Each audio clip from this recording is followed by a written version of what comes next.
Sarah Martinez had always loved the ocean.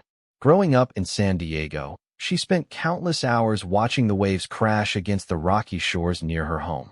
Her father, a retired Marine, taught her to respect the sea's power while embracing its beauty.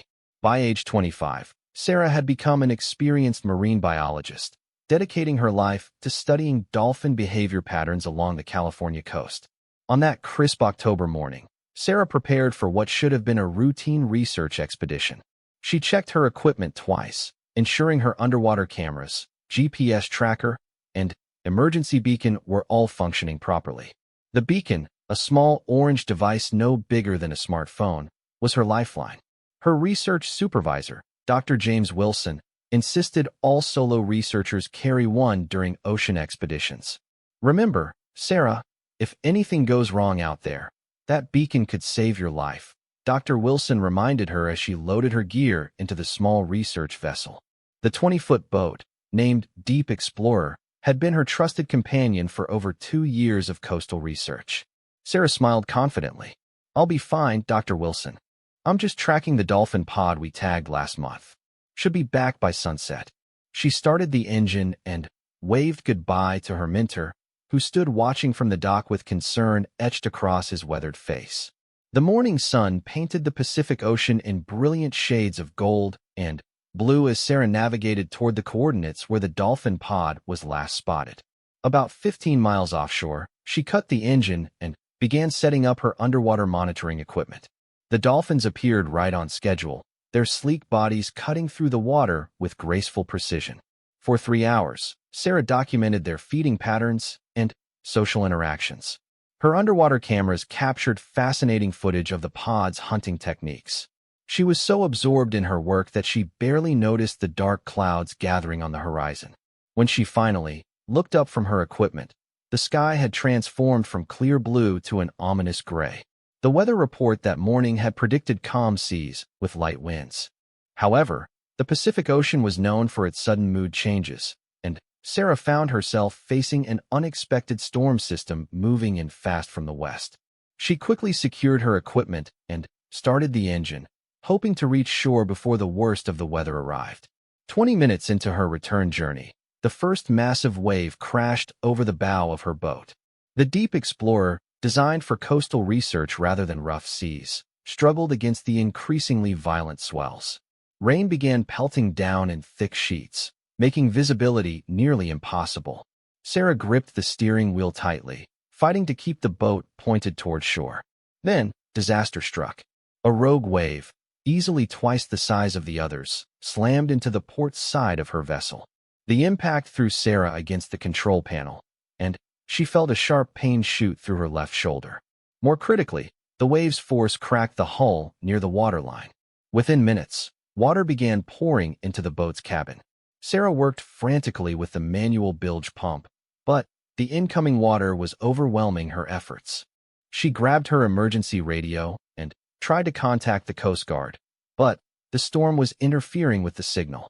Static filled the airwaves, drowning out her desperate calls for help. As the Deep Explorer began listing heavily to one side, Sarah realized she had only minutes before the boat would go under completely. She gathered her emergency supplies, a waterproof bag containing flares, a first aid kit, and, most importantly, her emergency beacon. She also grabbed a life vest and a small inflatable raft that was stored in the boat's emergency compartment. The raft inflated automatically when she pulled the activation cord, but deploying it in the churning seas proved nearly impossible. Waves kept washing over the sinking boat, threatening to tear the raft from her hands. Using every ounce of strength she possessed, Sarah managed to climb into the small inflatable vessel just as the Deep Explorer disappeared beneath the dark waters. Alone in the tiny raft, Sarah found herself at the mercy of the storm.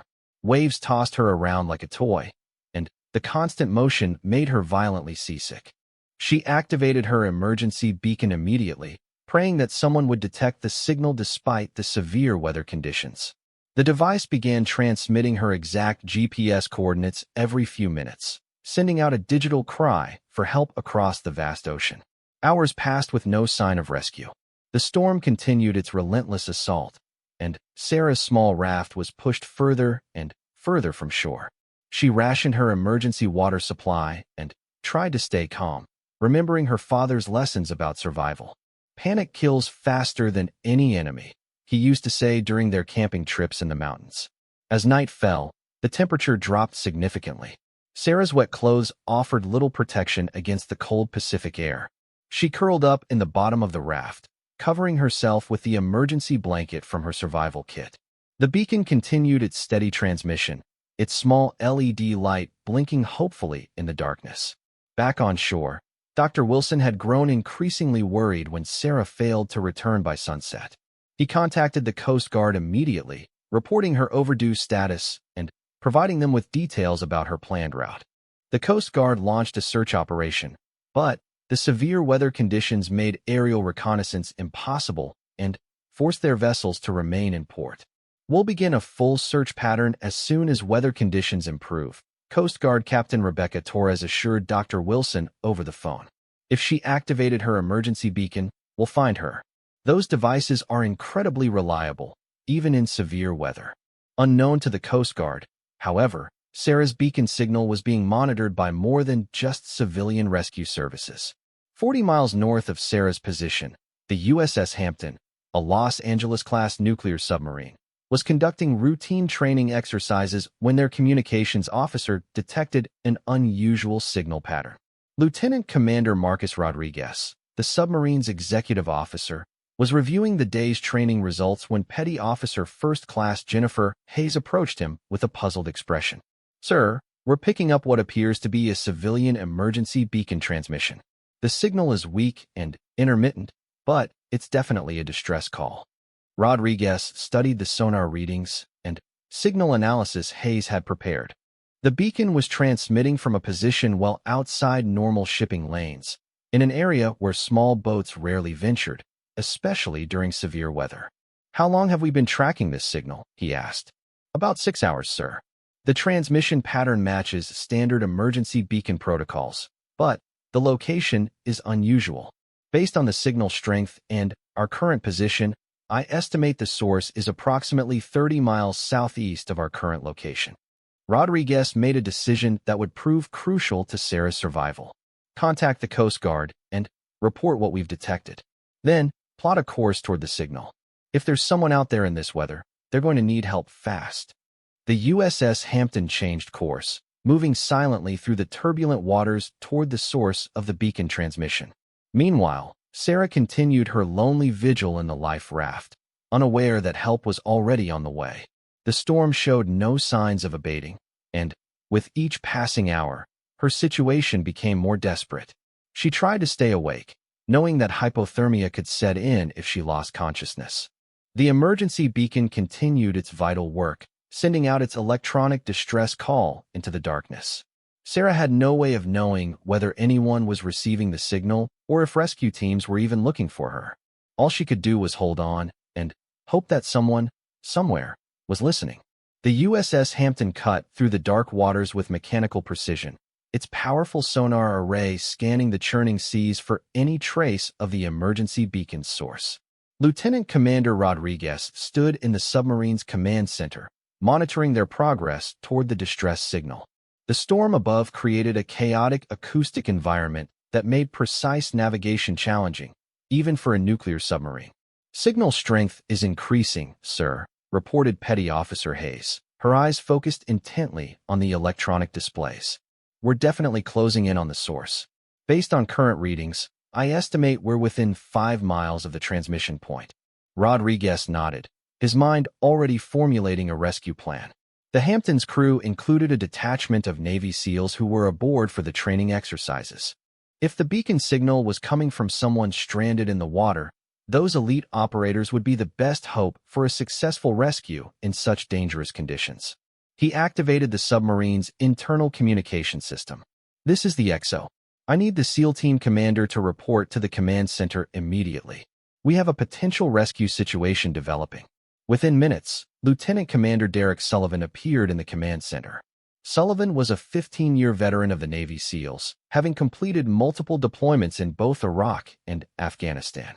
His team of 8 operators had been conducting underwater insertion training when the submarine detected Sarah's beacon signal. "What's the situation, XO?" Sullivan asked, studying the sonar displays and beacon tracking information Rodriguez showed him. "We've been tracking an emergency beacon transmission for the past several hours. The signal is coming from someone stranded in the water about 4 miles from our current position. Given the weather conditions up there, this is going to be a challenging rescue operation." Sullivan reviewed the data carefully. The surface conditions were brutal, with 20-foot swells and winds gusting over 40 knots. Any rescue attempt would require extreme precision and careful coordination between the submarine crew and his SEAL team. "My team can handle this, sir," Sullivan assured Rodriguez. "We'll need to surface close to the signal source and deploy our rigid-hull inflatable boats. The storm will make navigation difficult, but these are exactly the conditions we trained for." Rodriguez appreciated Sullivan's confidence, but he also understood the risks involved. The Coast Guard has been notified and is preparing to launch their own rescue operation, but they can't get airborne in this weather. You and your team might be this person's only chance. As the Hampton continued toward the beacon signal, Sullivan briefed his SEAL team on the rescue mission. The 8 operators checked their equipment methodically: waterproof communication gear, night vision systems, medical supplies, and specialized rescue equipment designed for maritime operations. Chief Petty Officer Maria Santos, the team's medic, prepared additional medical supplies in case the stranded person was injured. "How long have they been in the water?" she asked Sullivan. "Best estimate is 8 to 10 hours, possibly longer. We need to be prepared for hypothermia, dehydration, and potential trauma injuries. The person could be in serious condition by the time we reach them." Meanwhile, Sarah's situation had become increasingly desperate. The storm continued its relentless assault on her tiny raft, and she was fighting a losing battle against hypothermia. Her emergency water supply was nearly exhausted, and the constant motion of the raft had left her severely dehydrated from seasickness. The beacon continued transmitting faithfully, its batteries still strong after hours of continuous operation. Sarah checked the device periodically, hoping to see some indication that her distress call was being received. The small LED light blinked steadily, but she had no way of knowing whether anyone was responding to the signal. During a brief lull in the storm's intensity, Sarah thought she heard something unusual over the howling wind and crashing waves. It sounded almost like machinery, a deep humming noise that seemed to be coming from beneath the water. She strained to listen, but the wind picked up again, drowning out any other sounds. Unknown to Sarah, the USS Hampton had positioned itself directly below her location and was preparing to surface. The submarine's sonar had pinpointed the beacon signal to within 50 meters, an impressive feat given the challenging acoustic conditions created by the storm. "All stations, this is the captain," came the announcement over the submarine's communication system. "We are preparing to surface for rescue operations. All hands not directly involved in the rescue should remain at their stations. SEAL team, prepare for immediate deployment." The process of bringing a nuclear submarine to the surface during a severe storm required extraordinary skill and coordination. Captain Torres, working closely with her navigation team, carefully controlled the submarine's ascent to avoid the most violent wave action near the surface. Sullivan's SEAL team stood ready in the submarine's escape trunk, their rigid-hull inflatable boats prepared for immediate deployment. The boats, known as ribs, were specifically designed for operations in rough seas and could handle the challenging conditions they were about to face. As the Hampton breached the surface, the full fury of the storm became immediately apparent. Massive waves crashed over the submarine's deck, and winds howled across the exposed hull. Through the periscope, the crew could see the beacon's blinking light in the distance, marking Sarah's location. "Target acquired," reported the navigation officer. "Emergency beacon bearing 075 degrees, estimated distance 300 meters.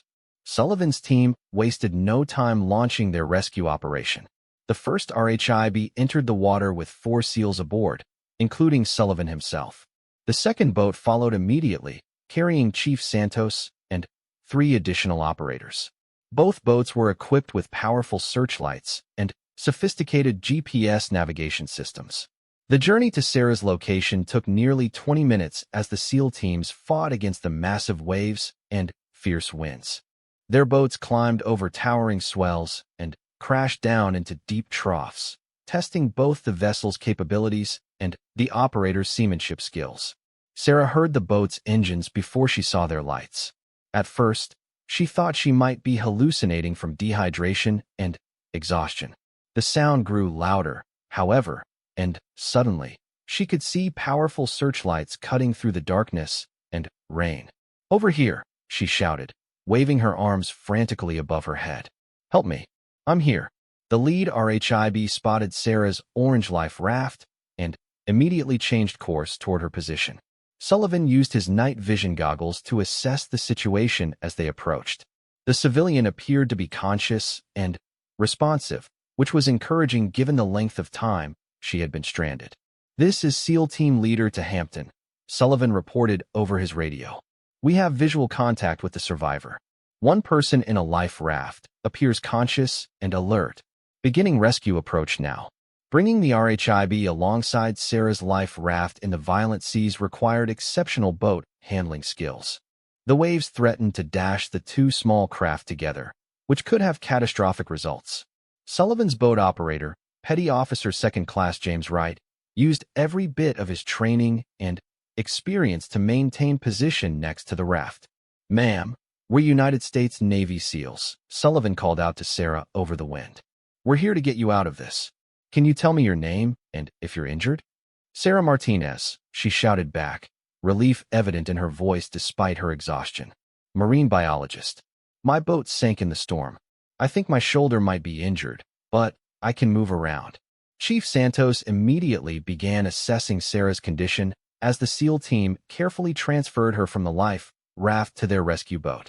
After hours in the cold water and rain, Sarah was suffering from moderate hypothermia and dehydration, but she was conscious and coherent. "We need to get her back to the submarine immediately," Santos reported to Sullivan.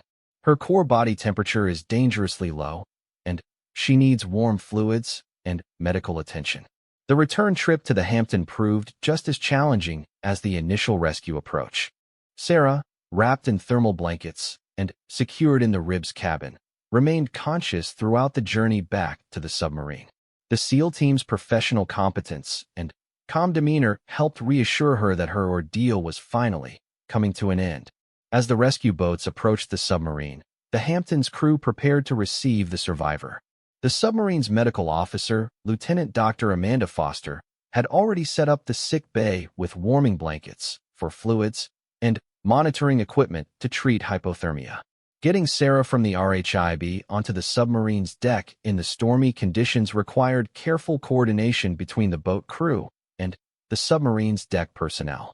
Using safety lines and flotation devices, the team successfully transferred Sarah aboard the Hampton without incident. Dr. Foster immediately took charge of Sarah's medical care, moving her to the warm, dry environment of the submarine's sick bay. Sarah's core body temperature had dropped to 94 degrees Fahrenheit, confirming the diagnosis of moderate hypothermia. Her left shoulder showed signs of injury, likely sustained when the rogue wave struck her research vessel. As the Hampton prepared to return to port, Sarah found herself surrounded by the submarine's crew, all of whom were concerned about her welfare. Lieutenant Commander Rodriguez visited the sick bay to check on her condition and gather information about the incident for his report. "Ms. Martinez, you're very lucky that beacon kept transmitting," Rodriguez told her. "If we hadn't detected that signal, the Coast Guard wouldn't have been able to locate you in these weather conditions until the storm passed. That could have been another 12 to 15 hours. Sarah nodded weakly, still processing the magnitude of what had happened. "I can't believe you found me out there. I thought I was going to die in that raft. How did you even know I was missing?"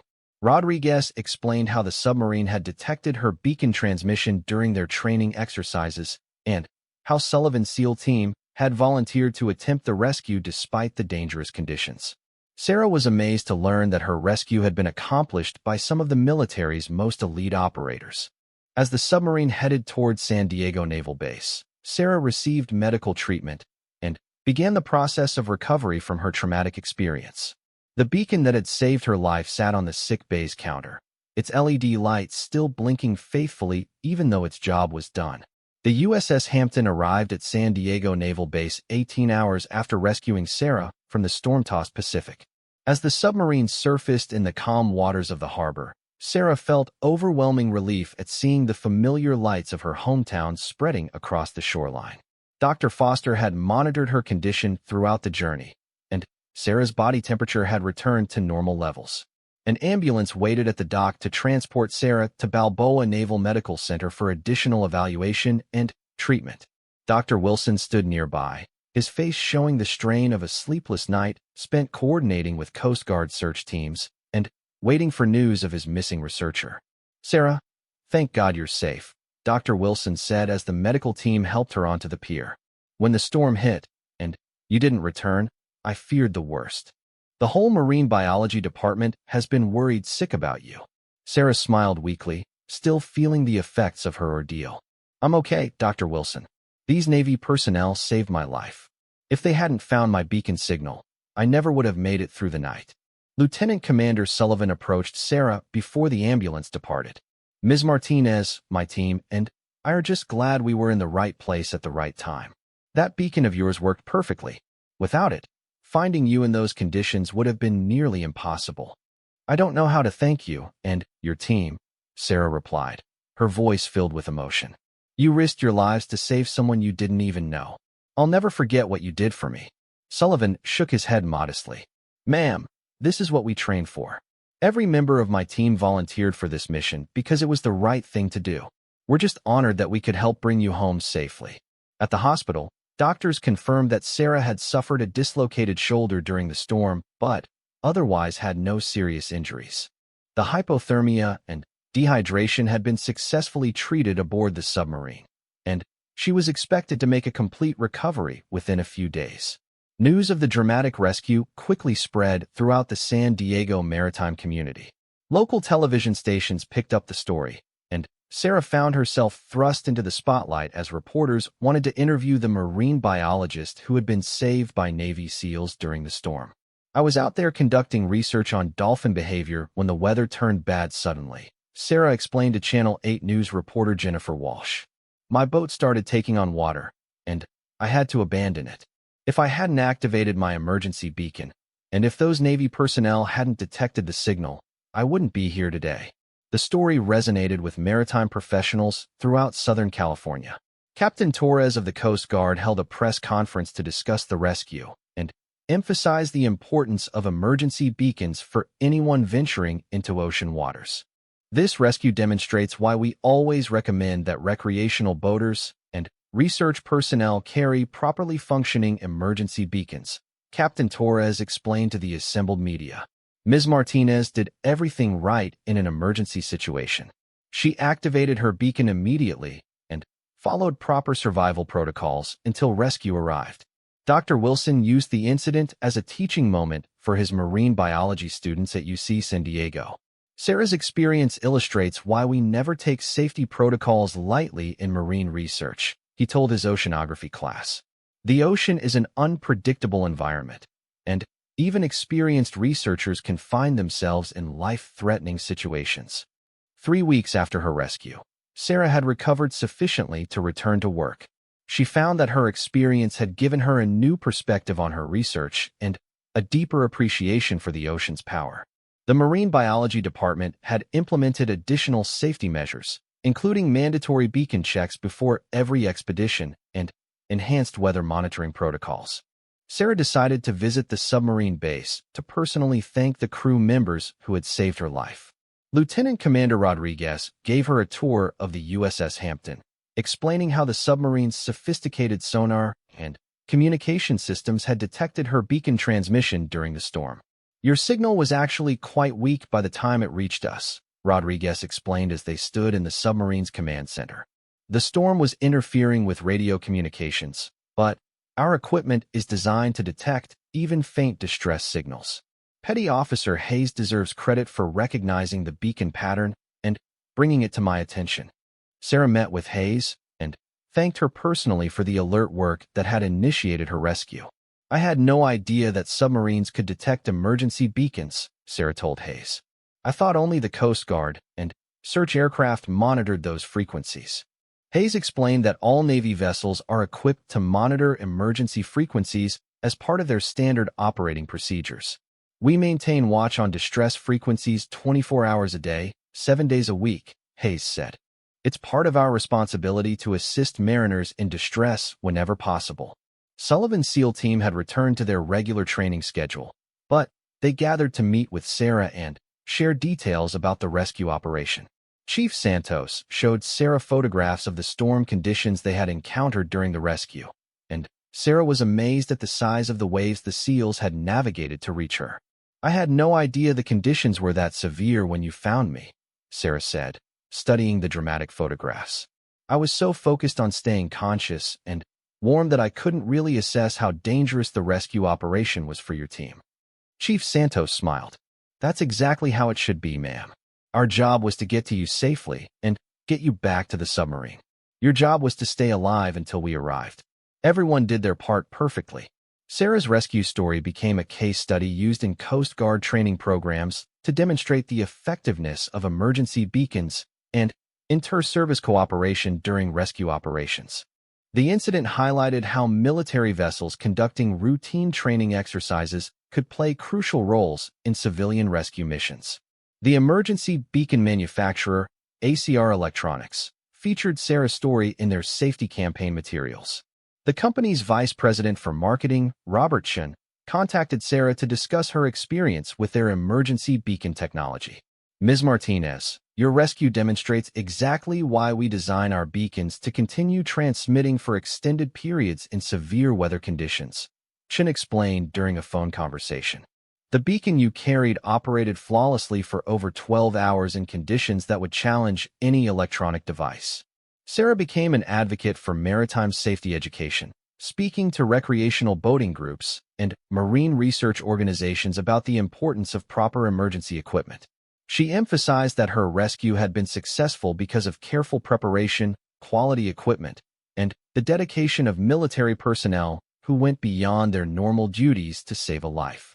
I learned that survival at sea depends on 3 things, Sarah told audiences during her safety presentations: preparation, equipment, and people willing to help when you need it most. I was fortunate to have all 3 working in my favor that night. 6 months after her rescue, Sarah returned to her dolphin research with renewed enthusiasm and enhanced safety protocols. She continued using the same type of emergency beacon that had saved her life, and she always carried backup communication equipment on her research expeditions. The USS Hampton received a unit commendation for the professional execution of the rescue operation, and Sullivan's SEAL team was recognized for their volunteer service during a civilian rescue mission. The incident strengthened the relationship between the Navy and local marine research institutions, leading to improved coordination for future emergency responses. Dr. Wilson implemented new safety requirements for all marine biology research expeditions, including mandatory emergency beacon training and enhanced weather monitoring procedures. Sarah's experience taught us that even the most experienced researchers need comprehensive safety preparation, he explained to new students joining the program. Sarah's relationship with the Navy personnel who saved her evolved into lasting friendships. She attended the USS Hampton's change of command ceremony when Lieutenant Commander Rodriguez was promoted and transferred to a new assignment. Sullivan's SEAL team invited her to their annual unit picnic, where she met their families and shared her story with their children. The emergency beacon that saved Sarah's life was eventually retired and donated to the San Diego Maritime Museum, where it became part of an exhibit on modern maritime safety equipment.